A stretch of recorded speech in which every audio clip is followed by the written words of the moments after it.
Also joining us is another veteran of World War II, a merchant Marine, Mr. Howard Pfeifer. Howard, it's glad to have you here. Pleased to be with you.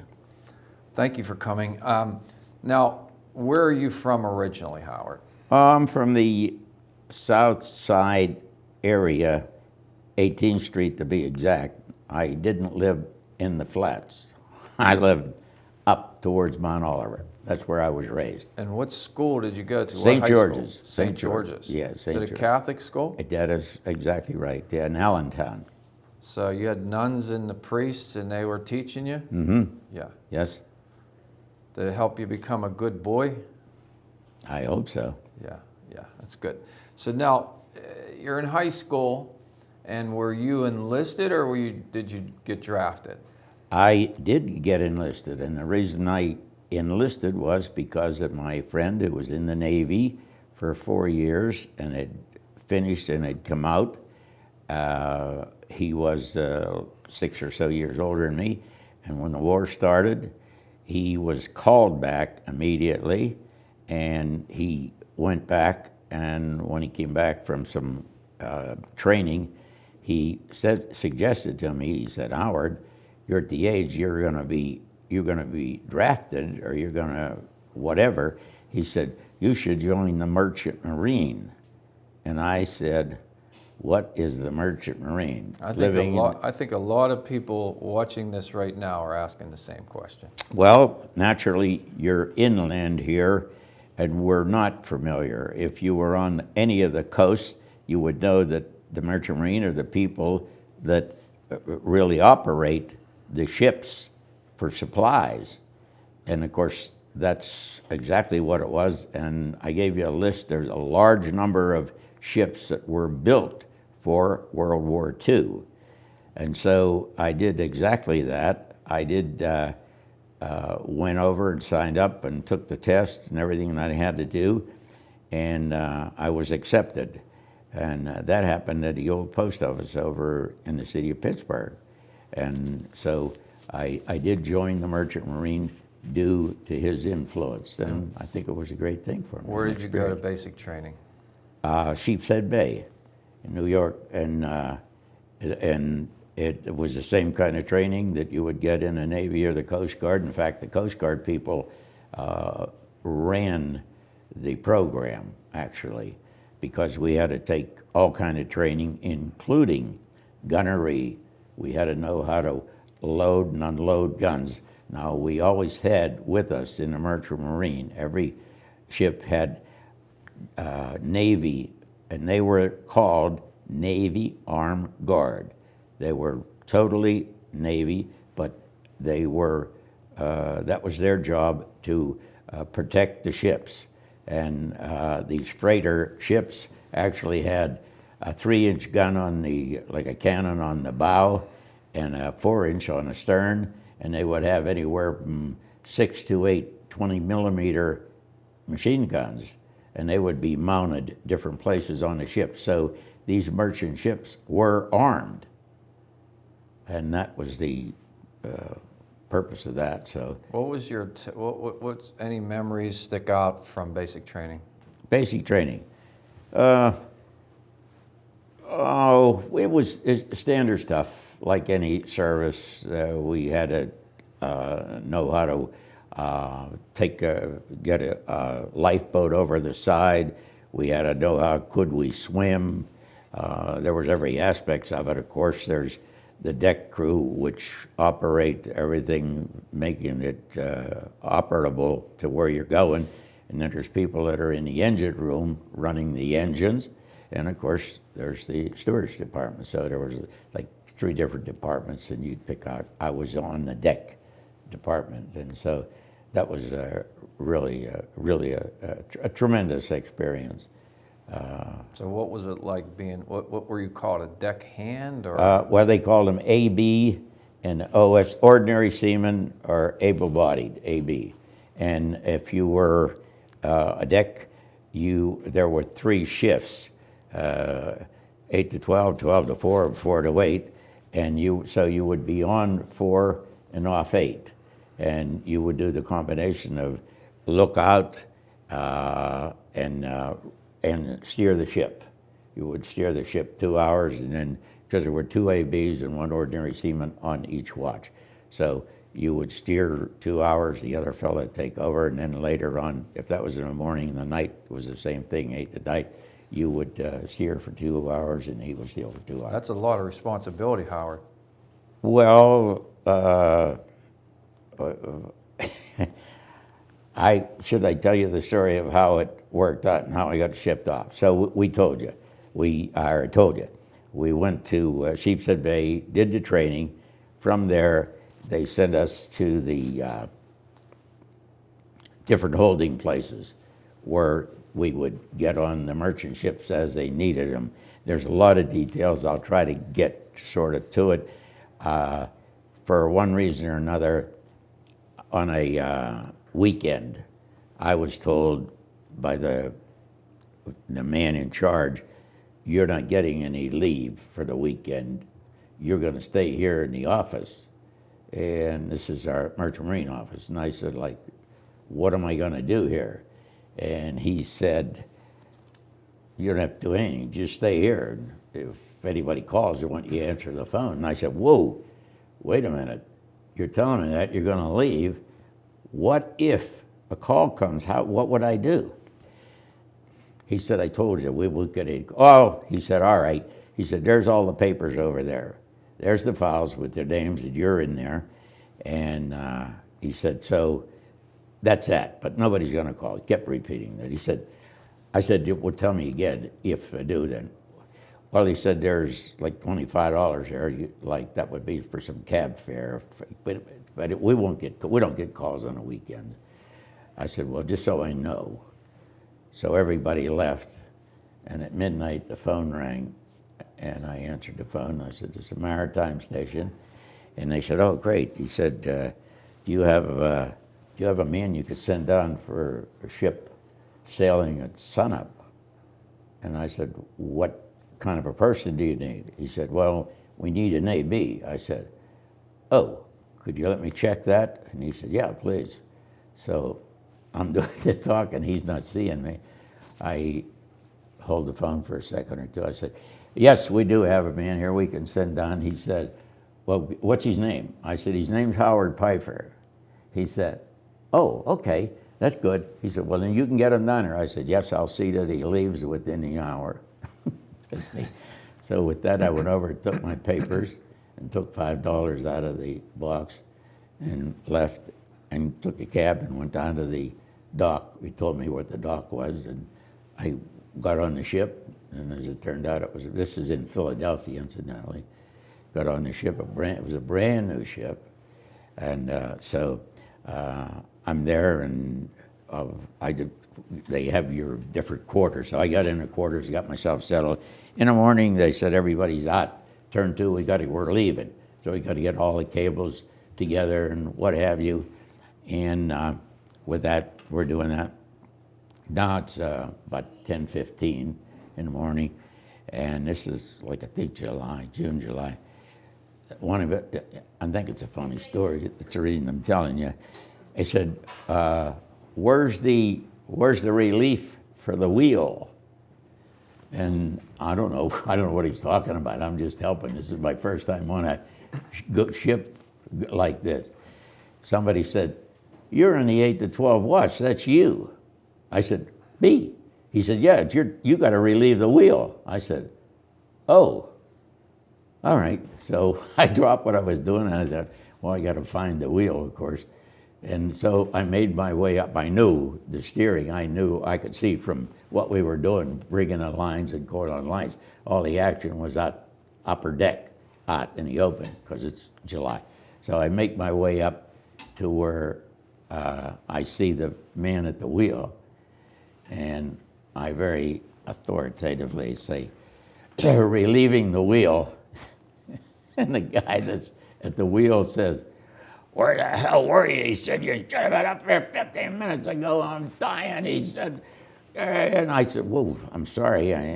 No, he said, steady as she goes. And I repeated, steady as she goes. I grabbed the wheel. Now we're up on the upper deck. How old are you? 18. And you're steering the ship. Yeah. 18 years old. So I grabbed the wheel. Now you'll find out it works out pretty good. So I'm steering. Now there's a pilot, and he keeps giving you orders like, bring it right a little. You repeat it. Right a little. You go right. Come left. See, left. Now this goes on. Right, left, right, left. After 3 or 4 of those comments, the third mate, who's in charge, he's the officer, he backs up to where I'm in a raised position, and he said to me, how's it handling? And the sweat's just rolling off of me. I said, seems to be all right. And I'm messing with the wheel, I'm doing this. He said, now this is a brand new freight ship. He said, were you on a liner? Meaning a big ship of some kind of sophisticated. I said, no, sir, I was never on a liner. He said, were you on a tanker? I said, no, sir, I was never on a tanker. He said, what were you on? I said, well, the training ship. He said, where? I said, Chesapeake Bay. He said, how long? I said, 15 minutes. He takes a bullhorn. He says, manual report to the bridge immediately. Here comes this guy back to relieve me. The guy that was giving me hell about I wasn't on time. He gets up. He said, what is it, mate? He said, I want you to take the wheel till we get this thing out in the ocean where this kid can't hit anything. Those are true words. Worked out great because, believe it or not, we were going down and we went through the Panama Canal, and I was at the wheel going through the Panama Canal, and I didn't hit anything. How about that? You're 18 years old. Yeah. They gave you your driver's license, I guess, in basic training there. Yeah, right. But so now you're off, and Yeah. where was the first trip to? Well, then, of course, we went out into the Pacific Ocean. We sailed to Australia and stopped in Australia for food and supplies. Now, this is Philadelphia to Australia.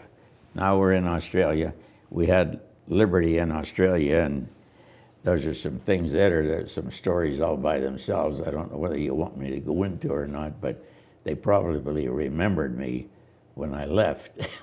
Because? Because, well, we did get Liberty, because we were going to be there like a couple of days. And so we went into town, and you had to take turns like doing it. So I went into town, and I'm a young guy, and I'm not into drinking heavy, but I'm in town, and I'm doing a few things. I'm in a bar, and some Australians said they spot me, and they were singing. Australians love to sing for some reason. Yeah, it's a big thing. Hey, Yank. I heard, he said, do you know Ragtime Cowboy Joe? That's the song. I said, yeah, I know it. He said, you do? I said, yeah, I even know the intro to it. He said, you do? I said, yeah. He said, sing it for us, Yank. I said, oh, okay. Out in Arizona where the bad men are, the only thing to guide you is the evening star. Roughest, toughest man by far was a Ragtime Cowboy Joe. Oh, they said, this is great. I must have sang Ragtime Cowboy Joe 20 times. I'm thinking, whoa, and now they want me to drink. They're buying some drinks, and I'm not a drinker. So You're singing and they're buying. singing, anybody. I said, well, you know, when I think I got to go back to ship. Oh, no, he said, we want you to go up to our camp. So we want you to meet our officer. I said, me? Go to camp? Yeah, he said, hey, it'll be great. You'll love it. He'll get a kick out of this. I said, well, oh, come on, Yank. He said, it's early. No problem. I'll try to move it along. We go to their base. Now, they're keeping on giving me stuff to drink, and I shouldn't be doing this. But they were impressed by it because I know songs. I went to a lot of dances as a young guy, so I noticed that. I said, well, you know, guys, I think you're really good. I'm going to get back to ship. They said, no, wait a minute. We're going into town. They're having a dance tonight. They're going to have an orchestra there. I said, You couldn't resist that. I couldn't resist. I said, I'm thinking maybe I could be discovered. So, well, okay. I said, okay. We get in, and they take us back in his rig. we go back into town. Now it's 7 o'clock at night, I guess, going on 8. And so everything's set up, the orchestra's playing, and they get up and they say, "Hey, we got a real surprise for you here." He said, "We have this Yank that we met today. He's gonna do Ragtime Cowboy Joe for us." So the orchestra, whoa, this is great. You're singing in front of the orchestra. Oh, I got the orchestra. We're on the stage. You're I'm on 18 the stage. years old, Yeah. in the middle of Australia. I know, Australia. And you're at this singing. big dance, large hall, and they're introduced me, and I get up, I'm up on the stage with the other players, and I get up to the edge of and I told you, now it's 8 o'clock at night, and they're feeding me drinks from noon. So I get up, I get the microphone, and I say, "Out in Arizona where the bad men," and I fell off the stage, and I landed on the drum. The drum was in front of me. The drum came off of the stand, the sticks flew, and somebody said, "Get that drunken Yank out of here." And I figure, there goes me in show business in Australia. So you didn't I get could have been discovered. big there. Yeah. You could have been like Frank Sinatra. Well, Sinatra went there, and he had trouble, and I think it was over drinking, but by that time he was better situated than I was. But Yeah. anyway, Well, that you was almost got discovered. You just had a few too well, many yeah. drinks. If I could have held on, but anyway, that was me. So that was my first Australia trip. But anyway, from there, it gets more interesting. Now we're on our way, and we don't know where we're headed. You don't know that. Now we're going up the Abadan River to Iran, of course, and again, none of us knew this. We're going up the Abadan River, and this ship is loaded beyond the safety marks. And so it's 120 degrees. And I mean, and I'm up on the upper deck. It's my turn at the wheel. I'm up at the wheel. And the pilot, who was an Iranian, would give directions, and he says to the third mate, "We need more speed." And the third mate would get down with a tube that they use to get to the engine room and say, "See if you can get some more revolutions out of this thing. The pilot wants us to move a little bit." This happened about 3-4 times. All of a sudden, and this, it was a period like we're into an hour. All of a sudden, the ship went, and laid over on the port side. And I mean laid over, I could hear all the dishes from the mess hall. They must have broken all the dishes because we were laying at an angle like that. For how long? 10 days we were there. You're on your side for That 10 ship days. was like that, and we ran aground, and badly. We were dug in. And so what they had to do, they brought barges alongside that had cranes on them, and they took everything off of the deck. When they loaded these things, they overloaded the cargo space to begin with, and then they loaded stuff on the deck. We had on the deck Studebaker trucks, like 5-ton Studebaker trucks on the deck, cabled down with welded pads to keep them so they wouldn't come loose. And so they came alongside. They had to take all that off and take some of the heavier stuff out of the hose, enough so that after, like, it was more than 5 days we were there. Then when the tide was coming in, then they got 4 tugs again, starboard and port and forward and aft. And as the tide was coming in, they literally pulled us off of the sandbar so that we could make it into the dock. Now, we docked in Iran. We were in Iran. We actually had some damage, not to the point that we couldn't sail, but anyway, that's where we unloaded in Iran. And people say, "What were you doing in Iran in 1943? Everything there was Lend-Lease for Russia. And interestingly enough, they would give you liberty, but there was no place to go. But the USO had some different shows that they would put on, and we had forces there back then. And so anyway, and during the period that we were there, and we were there quite some while because of that, we were able to take a ferry boat and go over to Iraq. And so I got to visit Iraq as well as being in Iran. Iran is a total zero. There is nothing that is worthwhile there. Iraq had activity and different things. Of course, I think it's an older city, really. A lot of old historical things. And so my friend and I, again, we did get to do that. We spent some time in there. And in fact, also while we were there, we got on a truck, GI truck at one of ours, and he took us to where this show was going to be. And I'll never forget, this young guy, could tell he wasn't any older than me, and I thought it was a little erratic what was happening, and I said, is this your regular job? And he said, what do you mean it's my regular job? I said, well, driving the truck with the supplies. No, he said, this is the first time I ever drove. It's like, of course, we were in Iran. There was nothing you could hit. it was like you on the ship. Yeah, that was the same deal. Right? I always thought I'd give him the benefit of the doubt. Anyway, we did do it. We went to show. We did that. Howard, Yeah. how, your memory and recall is incredible. How old are you? Well, I was 93, September 22nd, last week. And you remember this stuff like it's like Yeah. yesterday. Yeah. How great is that? Now, is it true that you drive a Harley? Yeah, sure. Yeah, I know, Arnie. And where do you take that? Okay. We drive around, we do all this stuff. We have rides. These people do it steady. There's different groups, like American Legion.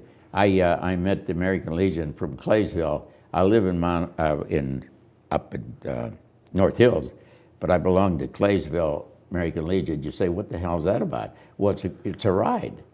Starts right there. If you go to a meeting, you got a ride. So Army or veterans of the war are bikers. Yeah. Oh, man. Yeah. Well, there's a number of American Legion groups, and this one is the Claysville American Legion, and that's sort of a little outstanding in itself because they are so close to the border that they go back to the Civil War. Not these guys, but their group in that area. So I took them down to the World War II Memorial, and so In D.C.? In Washington, D.C.? No, here. One on North Shore. Oh, okay. Because I worked on that through the Soldiers and Sailors, and also that group. We had the World War II veterans. We got together. It took us a lot of years to get that place built, but we led the ride with all these American Legion riders. We get down there, and then the parking people, they're great. They leave us parked down there. We go over that day when there's not a lot of activity. Then we visit the three memorials, World War II and the Vietnam and the Korean. So that's part of what we did with this group. And they are all where? Located where? Well, that group is from Claysville. But where are the memorials located? The North Shore. They're all right in where North Jerome Bettis. Bettis World War Grill. II is in front of Jerome Bettis. And we just finished that a couple of years ago. We were able to finally get it. It was like almost, started out, it was going to be 800,000. It was close to 4 million. But anyway, we did raise the money. We do have that. And there's a lot of exciting things on there. Great photos that throughout. And I gave you one of the little brochures. Yes. So your second trip, you go to England. Yeah. Oh, the second trip. What were you carrying there? We had general cargo, and the interesting part of that one was there was something special because we had a number of Army specialists on the ship for the part of the reason of whatever that cargo was. And that was interesting because I think about the fourth or fifth day out, if you can believe it, we were in this large convoy. I couldn't tell you the number other than the fact that it was a very large, there had to be 50 at least ships in it, and in the center of it was a troop ship taking fresh troops to Europe. And this is Sunday afternoon, and I happen to be at the wheel by now. I'm an expert, of course. Okay, I'm steering. I'm nothing to talk about. I'm at the wheel, and under sunny afternoon, and you're in line. You got rows of the ships 10, 10, 10, 10, something like that. The ship, there was a sudden explosion. The ship dead ahead of us, which we found out was carrying high-octane gasoline, was torpedoed by, obviously, a German submarine. Hit it, it was a ball of fire, it went up like unbelievable. And when this happens, there are maneuvers. When that happens, if you're going north, you immediately turn west, shift. So because if torpedoes are coming, you don't want them to run into you. You want to be going the way. So you're steering at the time. Yeah, yeah. And the guy in front of you gets hit. Yeah. So you had to make a turn. Well, they gave the orders and we turned. But this tanker took like 2 dips, like dip, dip, capsized, and went down. And this all happened in less than minutes. I don't think it was 5 minutes for that thing to capsize and sink right below the water. Who rescues those guys on there? I got to be honest with you, I don't think anybody got out of there because it happened too quickly. There would have been no nothing. And of course, especially the fact that it capsized, because you don't think of seeing that. But I think, again, it was due to the fact that the type of ship and the fact that it was so overloaded and the way it was struck. So it blew it just totally. So I know you're young, so when you see something like that, you start to think, I'm in some dangerous situation here. Well, naturally, it's a lot of anxiety. You see something like that in front of you, and you're hoping, what the heck? And we all knew that, like you asked the question, I don't think anybody survived that thing because it was too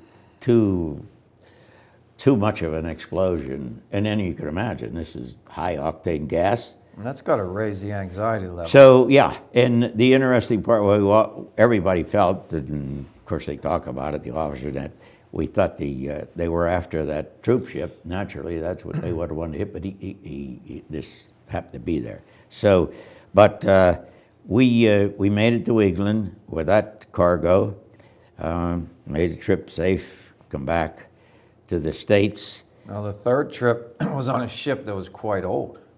That one was the scream of all because it was, again, interestingly, we would operate through a hall set up by the Maritime Service. And so when they needed people, they would call and you would sign up. That's where you would sign up when you made a trip and you finished a trip. You had to sign in, and then you were ready to go whatever company, whatever needed, whatever was their needs. And then so it so happened, it was like towards the weekend, and they call this, they put them up on the board. They put all these ships up, list them all, and then you call them off. Call off one, get the crews, call off the next one, and go on. So it came down to this one, and I said to my friend Huey, hey, let's get that. We can make that. We can make that ship. So he said, okay. And like I said, he was about 6 or 7 years older than me, but we had a good chemical balance with us. So we went, and they gave us the papers, and we went to the dock, and we're walking, and he says, Huey said, is this the dock number? And I said, yeah, that's it, whatever the number was. He said, is that the ship? I said, yeah, I guess, yeah, that's it. That's the dock number. Yeah, that's it. He said, that damn thing won't get out of the harbor, Howard. He said, that's a piece of scrap. And I said, Huey, what are you talking about? He said, I'm telling you, it's an old ship. I said, well, what about it? Somebody got to sail it, I guess. So we go over, and the captain was there, and he said, you guys, the quartermaster, that means you could steer, okay. You quartermasters, yes, sir. He said, great, hey, come aboard. He said, we got to move this thing, we had to move it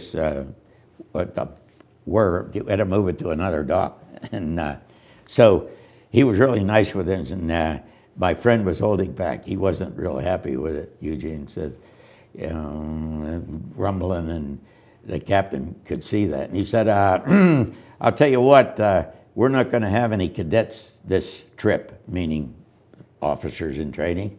We're not going to have any cadets. You guys can have the cadets' quarters. I said, Huey, how about that? He said, sounds too good, Howard.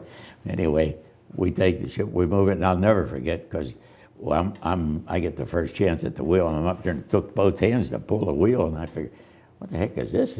I didn't have this trouble before, it seems like it. So I say that to him, and he gets it, he does his 2 hours.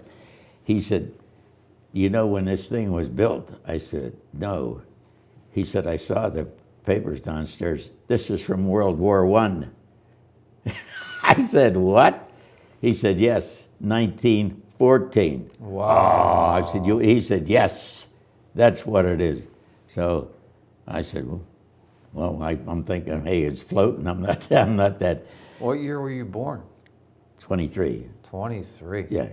So I figured, well, so what? Anyway, we're on it. He gives us a long weekend, and we come back, and now they say we're all ready. They're loading it while we get like the weekend. They come alongside with these barges loaded. So my friend Huey, down when we get there, and we're on the deck, and I said, well, what do you think? He said, did you see the cargo? I said, no. What is it? He said, they're tons, 1-ton bombs. I said, what?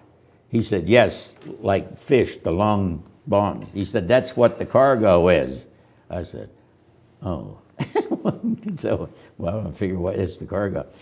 With that, we're getting ready to leave. We are going to go to sea. With that, here comes, this is like the 3rd or 4th or 5th day. They bring a launch from the hall that we all sign into. So these are people that need to get on a ship. And as they bring the launch alongside with all these sailors that are going to be the crew, and this is a true story, exact word. The one guy up in the front, he looked like he was hung over to me. He said, is that the ship? And the Navy guy that was running the launch said, yeah, that's it. That's a number. He said, that's it. That's the name of the expert. He said, that goddamn thing won't get out of the harbor.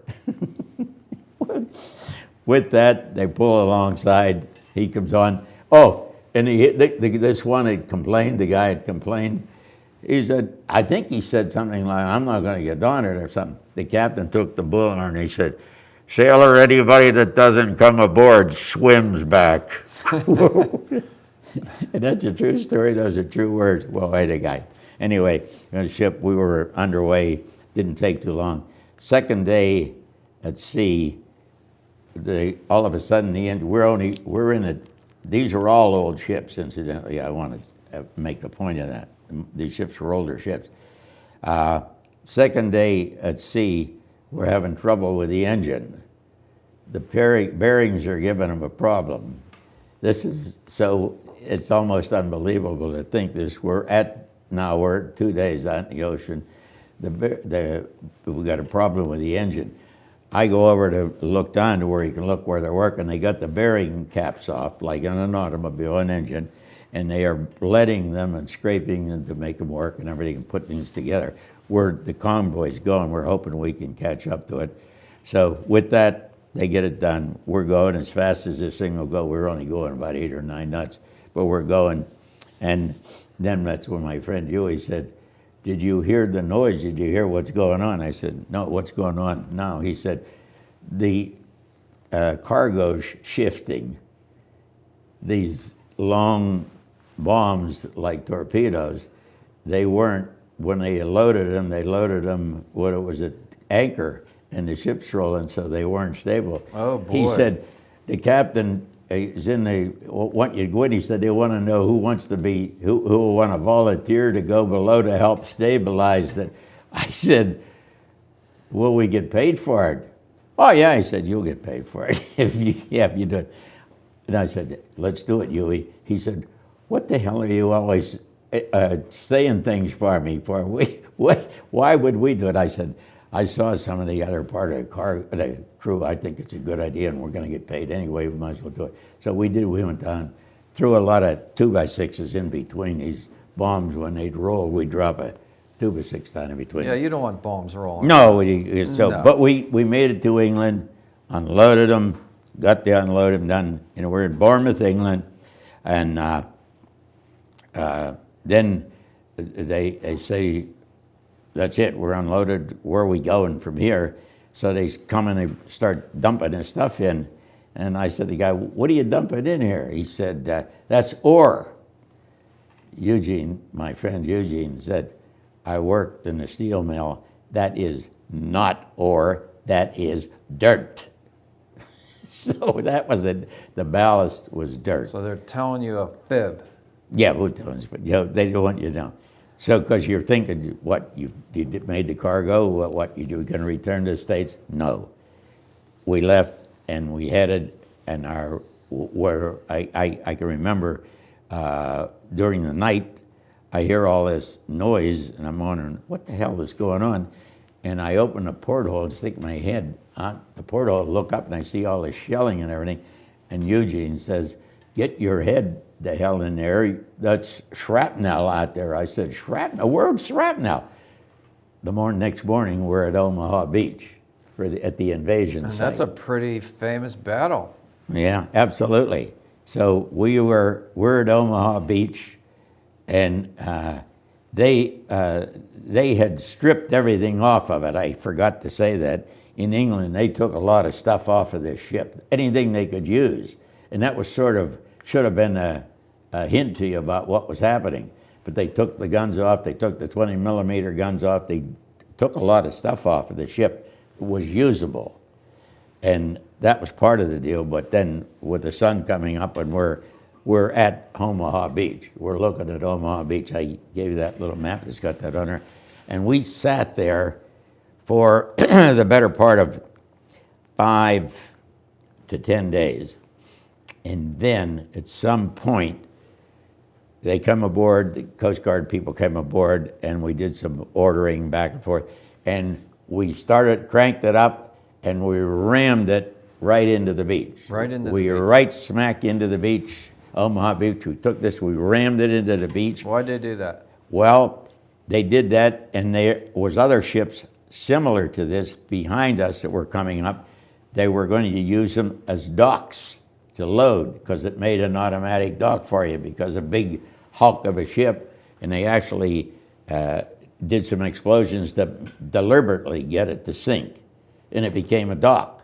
And they didn't do that with the one we were on. They did it with dozens, and they did it with dozens of other types. They had to have places where they could bring the boats in with the soldiers and tie up. They had to have something to be able to tie to.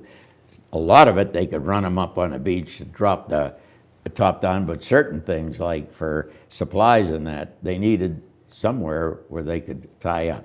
So once that happened, I said, well, that's it.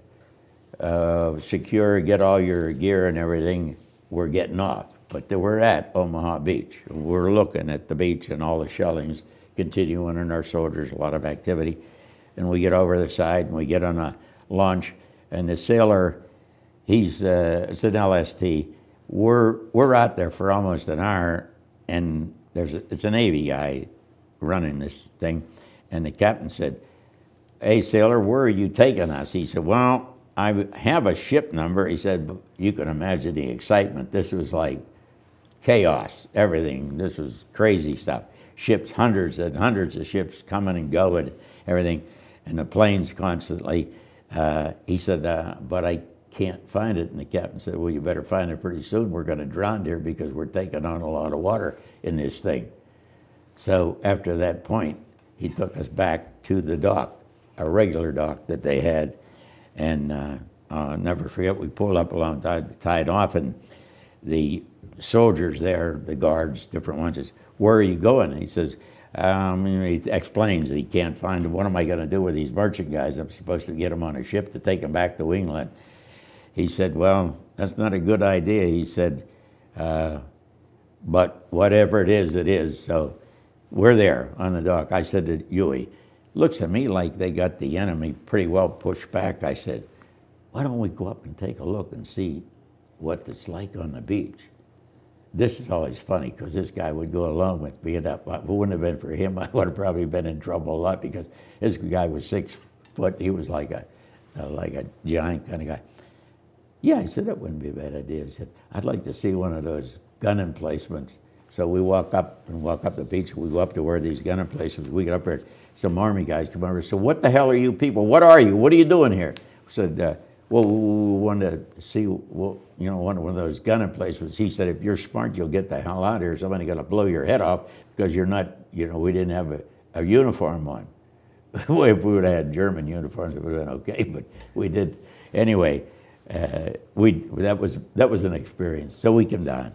They finally put us on a ship and took us back to England, and from there they put us on a train and took us up to Scotland.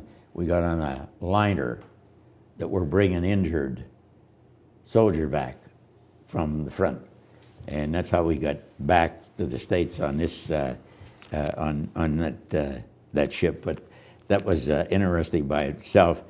But then the other things following that, now we're into the Russian thing. We got on a ship in, again, New York, and we went to Archangel. And of course, you'd get different stops. It was great. You'd stop in Scotland or different places like that. But we went to Archangel and loaded down all Lend-Lease for Russia. And that particular one, I was up in a crow's nest on my watch looking out, because that was still the Germans still had troops up in those areas, those northern areas. And I swear to you, on a Sunday afternoon with a bright sun, German plane came right down through the convoy, right through it at eye level, like I'm looking at you. I could see the pilot. It went through. Of course, he was checking out to see what was there so that they could radio submarines. We were attacked many times with the submarines, and it was a frequent thing. You lose a ship because you had these large convoys. You could hardly miss anything. There were so many of them. But that was the trip to Archangel. Tell us about the story, that pretty interesting story of you being in Russia. Yeah. And when you were on, you had Liberty? Oh, that was the second trip. Yes. So I finished that one. We did the Archangel, came back. Now I know Russia by the back of my hand, Well, yeah. Anyway, then we come back. Then we got another ship going to Russia. But that time it went. Archangel is relatively close down. We went up to Murmansk, stopped at Murmansk. It was funny. We're in Murmansk on the ship. We had two icebreakers breaking the ice so that we could move the ship. That's how heavy the ice was. It was 4 or 5 foot of ice. And they had these icebreakers so we could move. They didn't know what they were going to do with us. We stopped in Murmansk, and it was so unusual. Within minutes, we're frozen in. And the captain said, if anybody wants Liberty, that's Murmansk. You could go, but you're going to have to walk. I said, I didn't think that was a good idea. Anyway, we didn't do that. We broke there in a day or two. We broke out of there, and because they couldn't handle it, they had so many ships with Lend-Lease. What was the temperature up there? 20 below. 20 below 0. 20, that's why it would freeze up. So then the same ship, then when they get the ice with the icebreakers, then we go down, we go to this place. You have to look at it on the map, Economia. And some maps don't even show it. It's such a small place. But we went down there and docked there with a number of other ships. And that's where we got the Liberty. And what I tell you about the Russians coming and giving us the money? They gave you some rubles, didn't they? Yeah, the 250. Is that from Stalin? That's what he said. Why were they giving you rubles? Well, because that's the only thing you could spend there. So. But what was the gesture behind it? He wanted you to be impressed that they were giving you something. In the meantime, we are unloading millions of dollars worth of supplies for them, and they're giving you 250 rubles so that you can go into town and have something to drink and something to eat. And so you want to know what happened after that? Mm-hmm. So there you are, you're going in and out of town, and then he had a dance hall to the right, and the rule and the law and the instruction was don't go anywhere but the main road and to the, like a hotel kind of place where you could eat and have something to drink, Or if they were having the place where they had some entertainment, you could go there, but don't go anywhere else, and do not have anything to do with the people, the inhabitants. So, but you want to get some things that you'd like to have, souvenirs, and so we discovered that they did have different things that you could buy, but you had to have the rubles to buy it, because the 250 rubles don't go too far.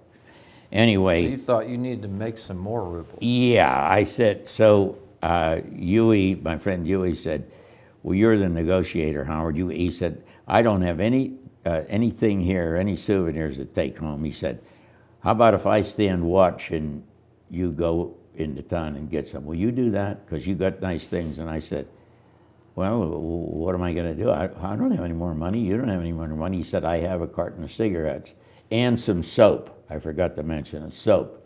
He said, and everybody by that time knew, after being there 10 days, that they were desperate for cigarettes. They love cigarettes in a pack. They go nuts. They'd kill somebody for a pack of cigarettes.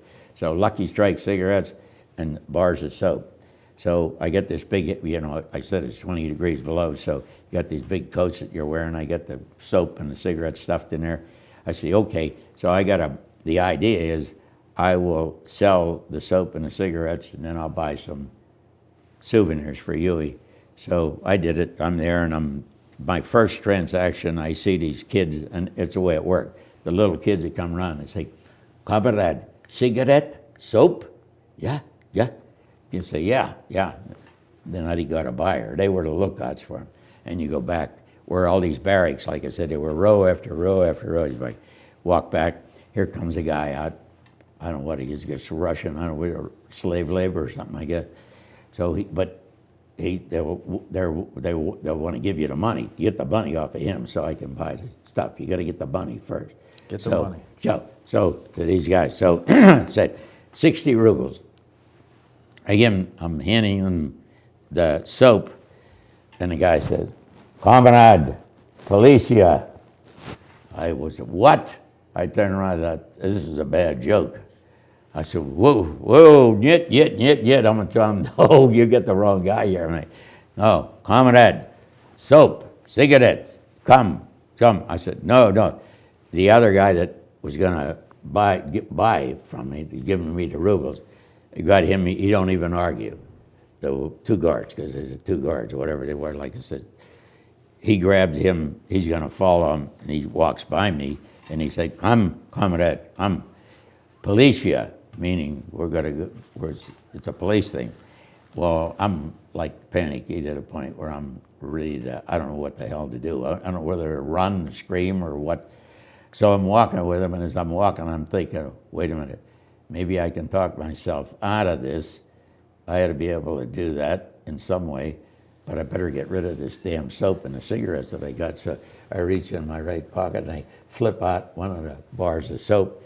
And just at that time, for some reason, the guy in the front who was walking turns and he sees that. He said, Comrade, cigarettes. I said, yet. I'm telling him, no. Somebody threw that there. I didn't. He made me pick it up. Now we walked on. As I said, I'm thinking all the time, how am I going to talk my way out of this? I hope I can do this. So it's a police station. If I can talk to a policeman, I had to be able to rationalize. We could pass all these other buildings, and the one building is facing the opposite way. I figure, that must be the police station.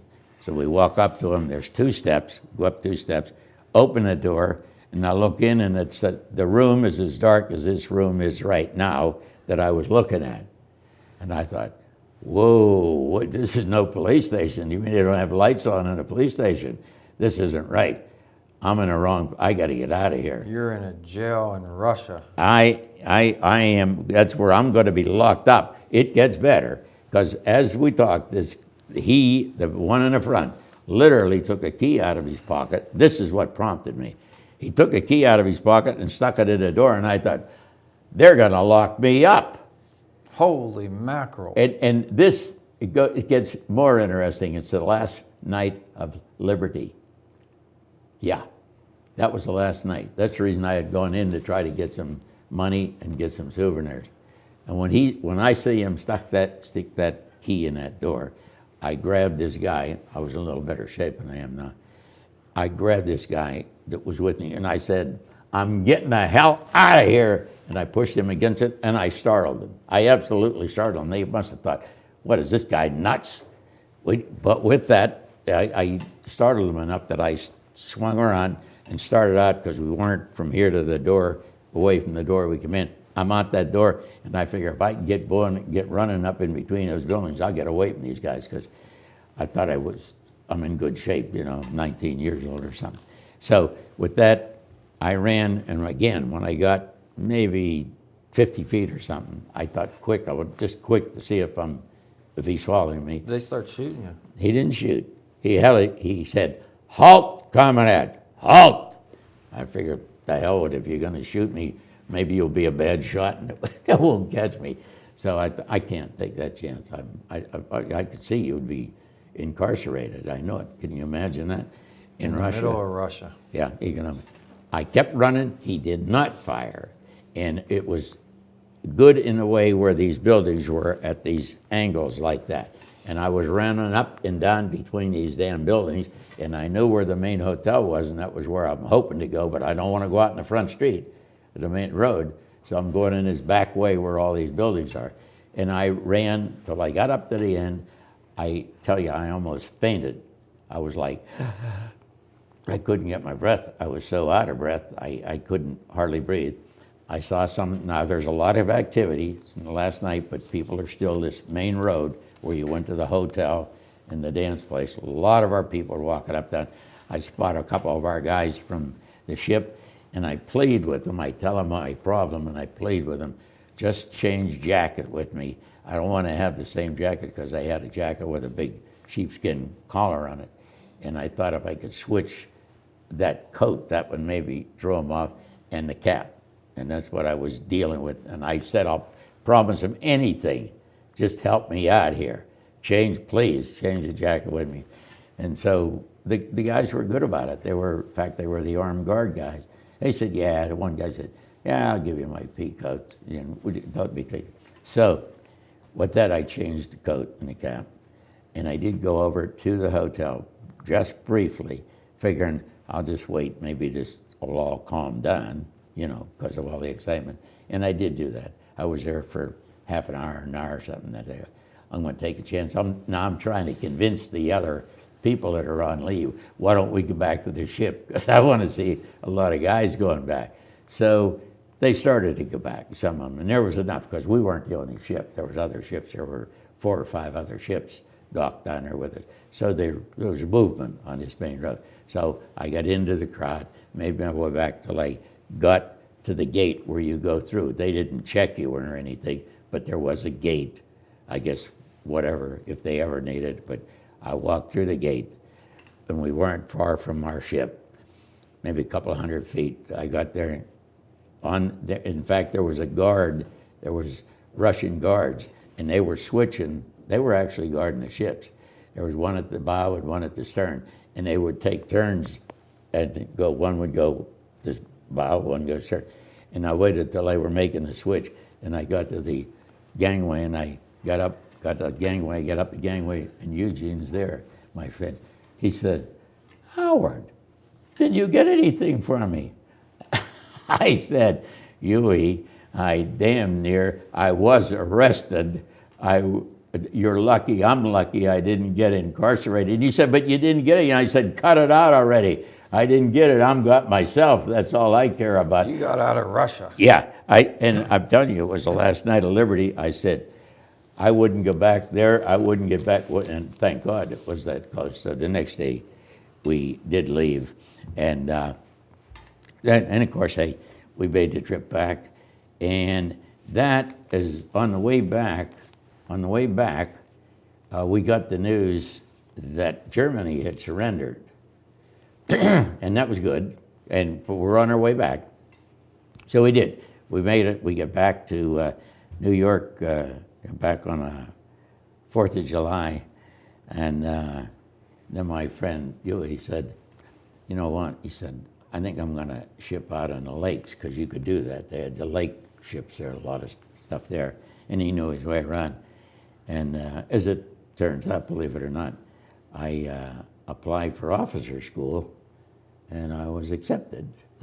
And I did go to officer school, and because some months passed by there, and then, but when Japan surrendered, I decided, hey, I don't think I want to be a sailor for the rest of my life. Yeah. I think I've had enough So you excitement. came back to Pittsburgh. So yeah, and So you got involved with soldiers and sailors. well, combination of things, the service people kind of thing, and well, one of the people I know from the industry, the construction industry, said, "Hey Howard, they're trying to do things that soldiers and sailors. They need a lot of work done out there, and they've changed a number of people, and they were really in desperate needs." And then we got this one GI guy that was really a go-getter and got things started. So he knew me from the various affairs, and he said, "Well, we'd like you to come out here and help us with some things." So I literally did. I wrote the specifications, everything. We put a new, well, it just as a general thing, and it's an interesting thing, that the Soldiers Sailors is over 100 years. It's about 110 years old. And the roof is tile. And the tile is very heavy tile. And has been leaking for years because they said it was run down. They weren't doing anything. Nobody was putting any money into it. And the roof was leaking. That was the worst part. And they talked about taking the roof off and replacing the roof. Well, that was like $4 million or something to do that. Knowing some things and being in the industry all my life. I have a professional engineer's license. I said, you start taking that roof off, they'll close this place, they'll never open it. It'll be too much of a problem. He said, what are you talking about? And I said, I know the people in the industry, the roofers, that can absolutely make the same design of the roof tile. And I did do that. I got a guy that was in the roofing business for a long time and took him up on a roof. We went up all the way up on the roof, and he said, what the hell are we doing up here? I said, I don't want to take this roof off. We can't. They'll close the place. How can we cover this? He said, let me think about it. So within a week or so, he called me. He said, do you have some of these tile I could get from you? And I said, sure. So I got him 4 or 5 of the tile.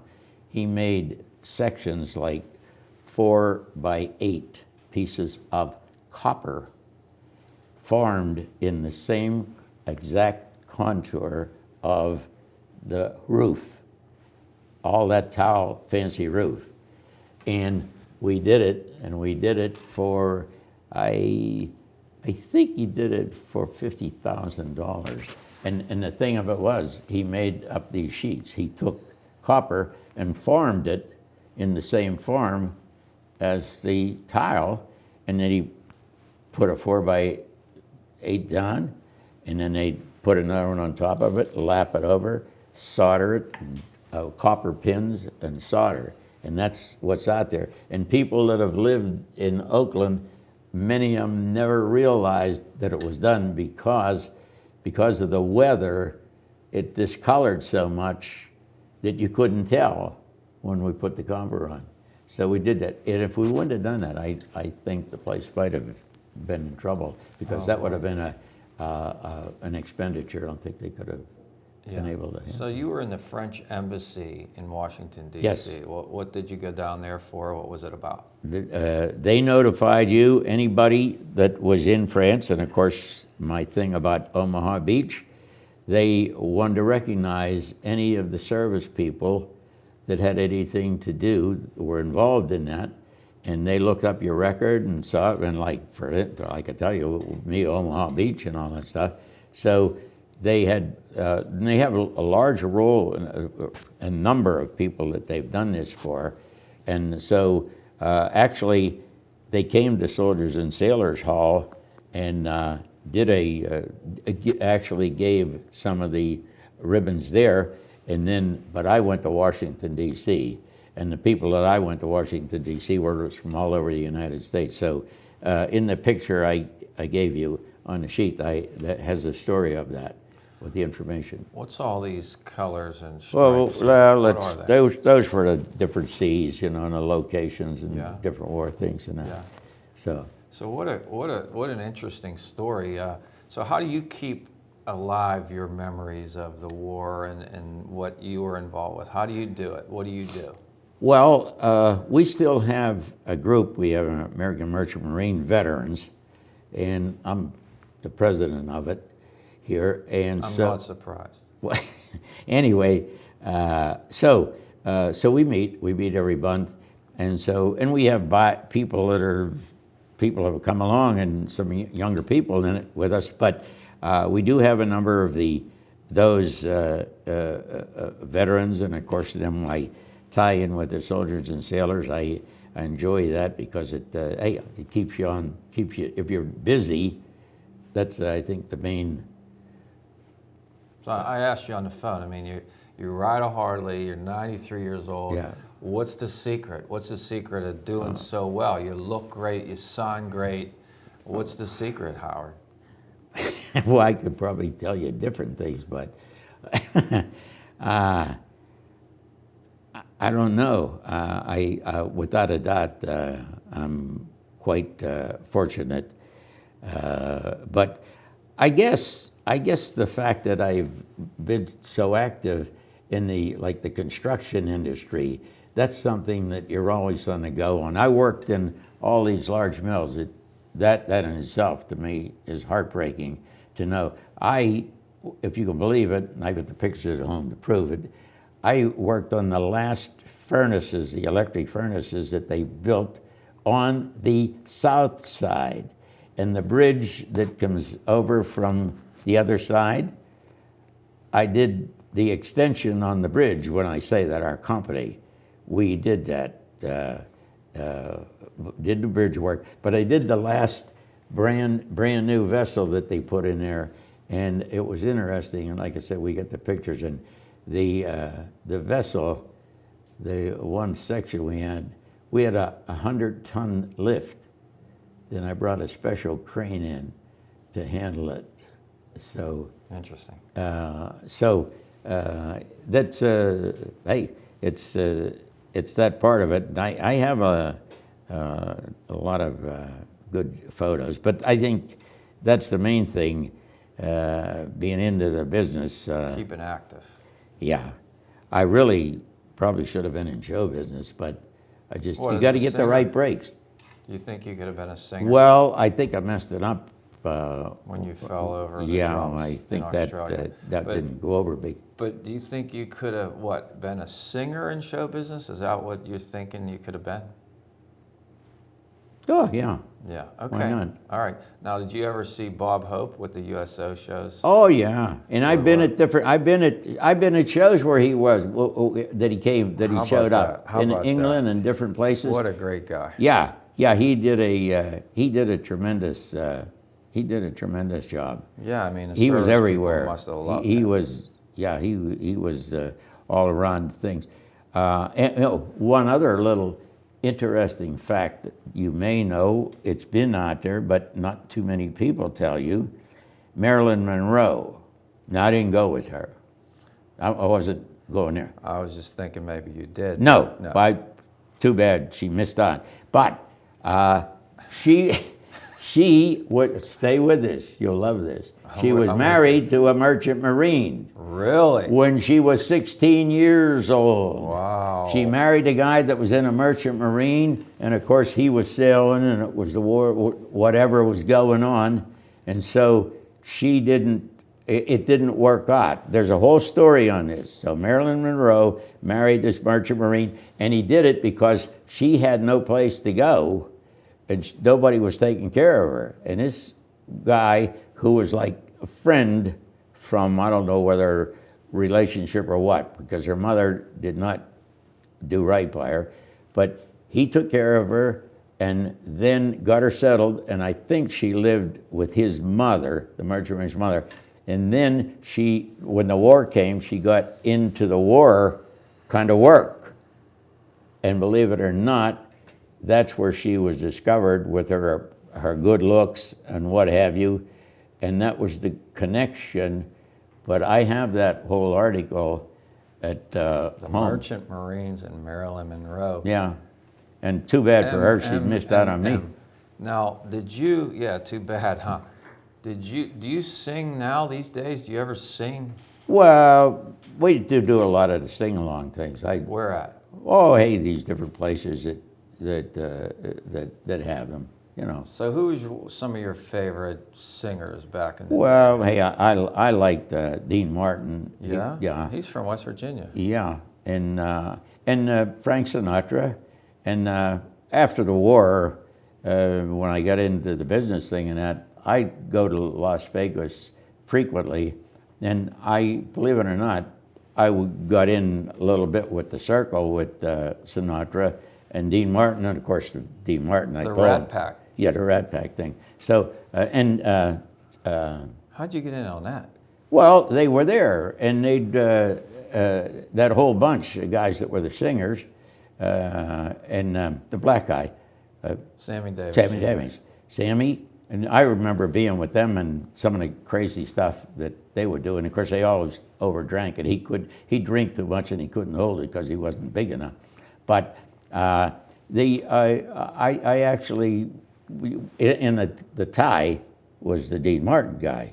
You know, if this was, hey, I'm from Pittsburgh, I'm from West Virginia. I worked in that town. Yeah, it's not far from where he grew up. And so it was a recognizable kind of thing. So I did, and the man that I was in business with, he loved Las Vegas. So we would go there frequently when we had the opportunity. So that was a part of that. But well, Howard, I'm glad you could come and spend some time with us. You had some great stories. You're 93 years old. You're driving a Harley. Your mind is sharp as a tack. I mean, there's been a lot of blessings that you've had in your life. Nobody knows that any better than I do. Yeah, yeah. Yeah, because yesterday even I had to go up to Butler to have some work done on a bike, and I just get a kick out of some of the things that were come along to, and the people that I get. I'll bet you meet a lot of people. Oh yeah, absolutely. Yeah. Well, you got a personality, and I'm glad you brought that to our show today. It's been a real pleasure to have you. I'm delighted that I could do it. It's terrific. I'm so glad that I met you. And I'm just sorry we didn't have a small orchestra. I'd have done a couple of numbers for you, but what are you good at? Like, what's a song that you're good at? Oh, yeah, well, what's one of your go-tos? You sing a bar or two, maybe? Well, no, not really. You just did that, I like right? I like it, whatever it is. Well, of course, like I said, the big thing was the Ragtime Cowboy Joe that I blew in Australia. That is a great story. Out in Arizona where the bad men are, the only thing to guide you is the evening star. The roughest, toughest man by far was a Ragtime Cowboy Joe. He got his name singing to the cattle and the sheep. They say he'd sing the sheep to sleep. He always sang rag and music to the cattle as he swings back and forward in his saddle. That's all you're getting. Well, Howard, I've been doing this for over 20 years, and I never had anybody sing on my show, so you're the first. Hey, there you go. I'll always remember you. If I could have kept that together in Australia, who knows? Yeah, I could have bypassed. You could have been the Frank Sinatra of Australia. There you go. I never even thought of that. Yeah, there you go. But anyway, thank you so much for coming. Hey, it was I really delightful. appreciate it. I really appreciate it. Good. God bless you. Take care of Or, like yourself. they say down the south side, it was really nice being with yuns. Kaboom. All right. Well, Howard, thank you so much. Okay. And I thank you for watching. I hope you enjoyed this time we spent together with our yeah, and you know what? It's all relative. If you talk about it, you remember it. If you don't talk about it, you'll forget it. I agree. And I hope you guys enjoyed watching. Take care of yourself. I'm your host, Lee Adams.